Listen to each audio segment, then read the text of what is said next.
Are you ready to set your authentic self free? Welcome to Your Unapologetic Life, the podcast with me, Morgan Barkus. This podcast is full of my personal stories, advice, and strategies, as well as book recommendations to help you ditch comparison and society's standards for us women so you can finally reveal who you truly are. Are you ready to live out loud? Let's get this party started.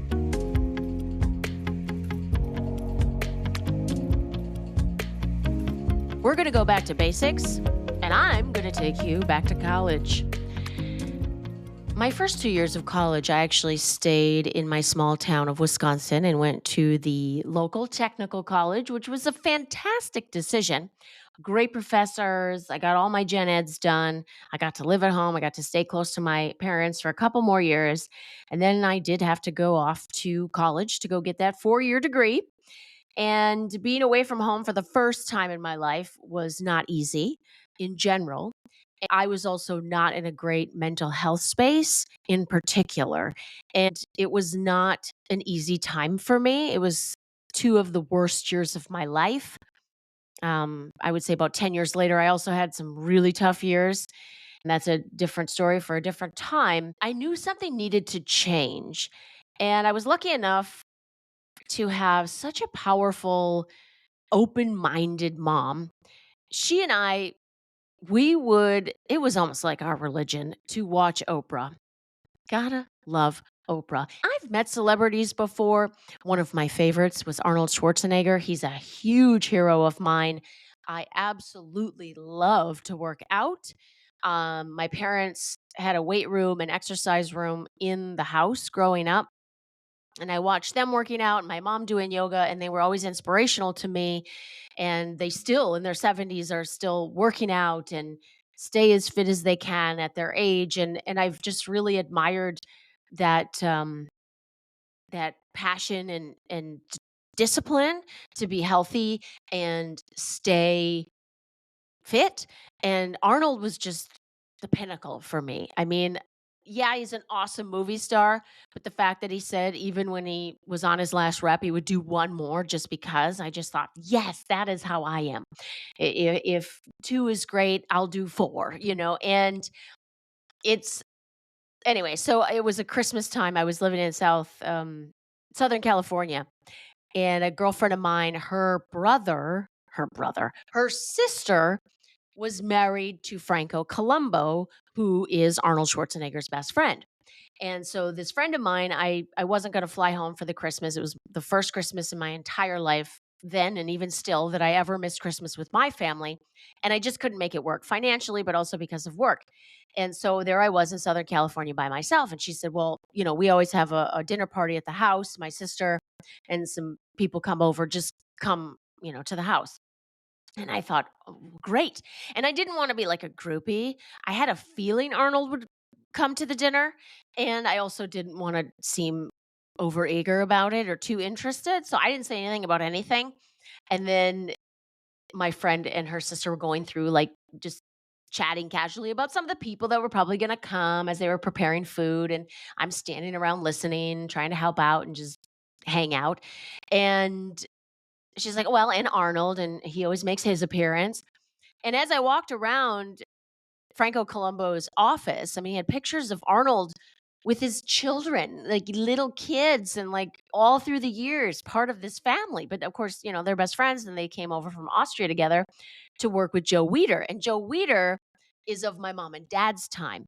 And so my mom and dad had some of Joe Weider's like weightlifting guides in the workout room. And so I learned how to weightlift from Joe Weider, and of course thought Arnold was the coolest, and I still do. And if you listen to any of his interviews, one of my favorite interviews he ever did was on the Smartless podcast with Jason Bateman, Will Arnett, and Sean Hayes. He is so hilarious on that podcast. I listen to it many times because it's just, if you just want to like feel good and have a laugh, and you just, I don't know, when you're working around the house or whatever, and you want to listen to something that's entertaining and makes you feel good. Highly recommend the Arnold Schwarzenegger interview on the Smartless podcast. So even when Arnold walked in that night, I mean, I'm not gonna lie, I sat back in the chair, kinda big eyes, and I thought, "Oh my god, it's Arnold Schwarzenegger." Oh my god.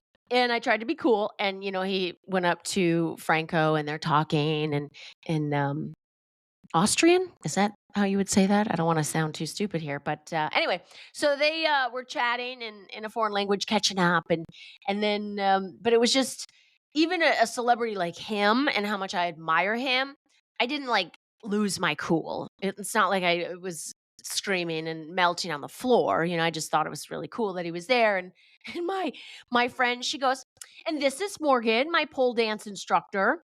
And I was like, "Hi, I'm Morgan. Nice to meet you." And it was funny because he's like, "Well, the pole dancing is now at the Arnold Classic." And I said, "Yes, I know. I'm aware of that." Anyway, he was just so cool. He is so cool. I still find him to be one of my heroes. And even meeting him, I didn't lose my marbles. I would say if I ever meet Oprah, I might start crying. I might melt on the floor because for me, Oprah is just a gem of a human. I mean, she has come from a difficult situation, so many obstacles, hardships, and she has moved through all of it to be number 1 in so many ways. And the folks that she brought on the show, the amount of books that my mom and I read because of the people she would bring on the show, I mean, I am a better person. I eat up personal development books because of Oprah. I mean, I just and my mom and the influence of my mom going, "Let's read this. Let's get that book. Let's talk about this." And many a summer afternoons, my mom and I would sit by the river. I grew up in the country in Wisconsin, and we would contemplate life and talk about all the things, and because of things that were on our mind and things we heard on the Oprah show. So anyway, um, big fan of Oprah and the many books she has recommended over the years. One of which is called "You Can Heal Your Life" by Louise Hay. Now, Louise Hay started a book company called Hay House. Unfortunately, she has since passed, and she still many books come out under that, publishing company that will make your life better. And her book in particular, "You Can Heal Your Life," healed me. College, okay? So I left my hometown and the tech school I was going to finish my four-year degree at a small liberal arts school in, small town Minnesota. And I wasn't in a great place. I had severe disordered eating, depression, um, feeling so alone for the first time in my life, being away from home. And it was just a really tough time for me. And eventually I did meet wonderful friends. I still one of my best friends in the universe has since moved back to Morocco where she's originally from is still one of my good friends. We try to stay in touch and send each other messages on WhatsApp once a week or so. I mean, I did eventually become a part of a social group and feel more at home. And I wasn't doing a great job inside myself, in my own brain, in my own heart.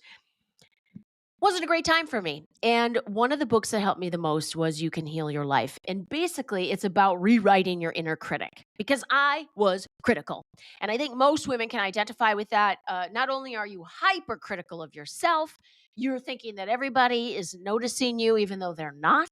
And then also, on top of that, you're comparing yourself to every other woman that you encounter.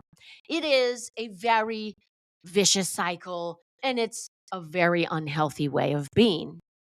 And I was I couldn't even tell you now exactly what I was saying to myself, but none of it was ever positive. It's not like I was walking through my day saying great things about myself and encouraging myself. And what's interesting is we're born into this body and this mind, this soul, and it is literally our only responsibility our entire life. Which reminds me, the gentleman that I talked about, who wrote the book Love Life, Matthew Hussey, he talks about when he asks women about self love, like what does that mean, and why should we love ourselves? And he said the women, kind of silent and quiet. And then all of a sudden someone says, because we deserve it. And he's like, really? Why do you deserve it? Because we're special. And he's like, oh, so we're all special then. Every one of you is special. And that's why you deserve to love yourself. Yes. And they're like, yeah. And it was interesting because he basically breaks it down and says, you love yourself because you're yours. It's like when someone asks you why you love your dog or even your child, which you love more than anything in the whole world if you're a mom, and you don't say, well, because my kid colored the best darn picture I've ever seen her color, or she got straight A's in English the last 4 years, or it's not like the kid had to deserve your love if you're a healthy, sound parent, that is. You love your kid because it's your kid. And why don't we love ourselves like that? Why don't we love ourselves like that? Why are we so critical and mean and sometimes cruel to ourselves, even self abusive? I think about all the disordered eating. That was like physically abusive to myself. And then the all the negative self talk. I would never say such mean things to people I care about. So why was I treating myself like that? Well, I turned that ship around. The book You Can Heal Your Life, I basically turned it into a daily practice. And every morning before I would get my day started, God, I had the tiniest room you could ever imagine. I was one of those people that didn't want to room with someone. I've never wanted a roommate. I've never had a roommate. That's a lie. I lived with someone in South Florida for a short time, and she was the best roommate I ever had. Girl, you know who I'm talking about. If you're listening, it was amazing living with you for the time that I did. You're awesome. So easy to be around. We could have been sisters. Besides that, I didn't have roommates. I didn't have a roommate in college. I had a teeny tiny room and basically shared a living space and a bathroom with 6 other girls. And so I'm in my tiny, teeny room at this teeny tiny desk that basically my bed went under the desk so that the bed served as a bed and a chair at the same time. And I, every single morning, would pick something nice to say to myself and I would write it. I can't remember, I think like 10 or 20 times, just over and over and over again before I started the day. And when I first got started with the practice, I thought, this is such baloney. I don't actually feel this way. I don't actually think this. And then I thought, okay, wait a second. The programming started to change because what I had done was programmed my negative self talk for years and I practiced it over and over and over again. And what I needed to do was reprogram. And so now I was reprogramming with positive thoughts, positive affirmations, and saying something nice about myself every day, even if it wasn't true in the moment, or even if I didn't believe it was true in the moment. And then over time, I was replacing the negativity with positivity. And it forever rewrote my inner critic. I do not think negative about myself. I never say, well, that was stupid or God, you're so stupid. No, I'll have a chuckle and be like, well, that was silly if I do something silly because I can do something silly. It doesn't mean I am a stupid person. Or let's say, I'm PMSing and I feel a little bloated or whatever. And it's like, well, that's because I'm PMSing and I feel bloated. So what? It's not like I'm going to get down on myself and then say all kinds of nasty things to myself. If it was your best friend, you'd be like, girl, you're just PMSing. You'll be fine in 5 days. You got this. Don't worry so much. Yeah, it feels crappy in the moment, but you're going to be okay. It took a lot of practice. It's not an overnight thing. It's you are rewiring your brain. You are rewiring your inner thoughts, your inner dialogue. And it does take time and it does work. Go out, get that book, Louise Hay. It's called You Can Heal Your Life. Oh, it's a simple book. It's not even like one that you got to read. Yeah, I mean, you do, but it's more almost like a workbook. And it's super colorful and there's lots of illustrations in there. It feels good to read it, to hold it, and to practice what the content is. Rewire your inner critic. It's not going to go away by itself. You have to be active in this process.